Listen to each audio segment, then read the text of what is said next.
Добрый день, меня зовут Кажедуб Ксения. Я вучаніца 6 класса Дзяржаўнай установы адукацыі Ліпаўская сярэдняя школа. Урывак з аповесці Васіля Быкова «Васількі». Міколка ў імгненне вока апынуўся ля самых акон машыны. Наце ж вам, за маці, за сястрычку маю. Ён проста перакінуў у акно нейкі скрутачак, загорнуты ў газету.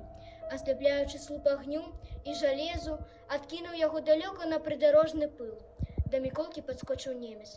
Ён выстраліў некалькі разоў у Міколку і потым, нібы спужаўся з чагосьці, хутка схаваў у кабуру задымлены рэвальвер. Міколка не чуў гэтых стрэлаў. Яму было ўжо ўсё роўна.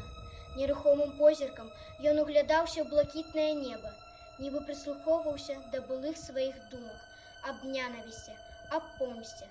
Застылы твар стаў суровым і калючым, нібы пражыў Міколка доўгія дзесяткі год. Усё перажыў, усё пабачыў на свеце.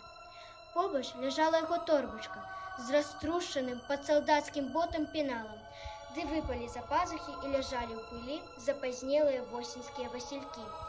Сінімі васількамі ацвіталі і вочы хлопчыка.